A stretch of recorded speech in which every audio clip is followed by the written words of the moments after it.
Bonjour, aujourd'hui un petit tutoriel pour créer des frises chronologiques. C'est parti sur le site frisechrono.fr. On va cliquer pour commencer sur le bouton qui est présent.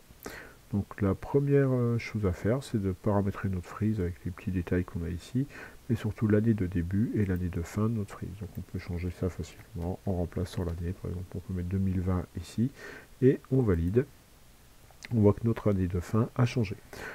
Pas mal de petits boutons donc pour faire des nouvelles frises, ouvrir un fichier, ça il faudra qu'on le voit, c'est important, et puis pas mal de boutons. Si on laisse la souris dessus, on voit les différents boutons, leur nom qui apparaît. On va ajouter un événement pour ajouter des objets qui auraient été créés.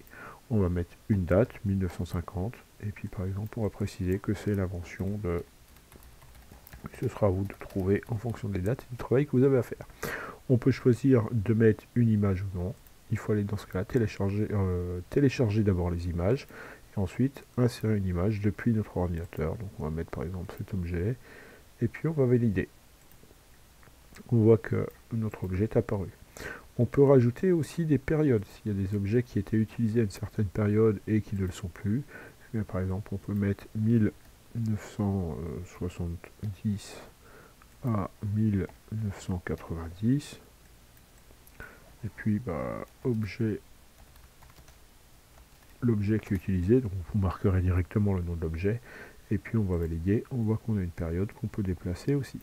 Si jamais on a fait des erreurs, on peut recliquer ici et modifier. Donc on peut par exemple agrandir son image, on peut modifier la date si on s'est trompé. Ah bah non, c'était 1930 par exemple, et valider ici, notre objet s'est déplacé.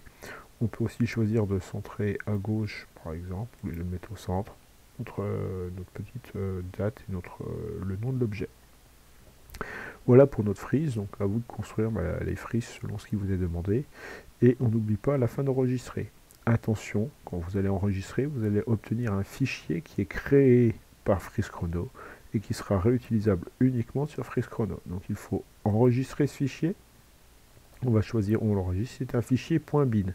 On laisse bien le fichier .bin.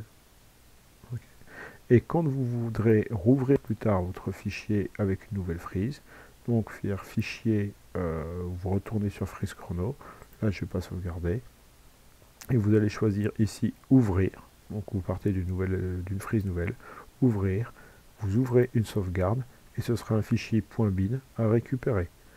Donc voilà le petit détail à faire attention, si vous double-cliquez sur le fichier .bin, ça ne fonctionnera pas. Donc là moi j'en ai pas d'enregistré, donc je ne vais pas vous montrer, bon, c'est pas trop grave, et puis voilà, à vous de jouer.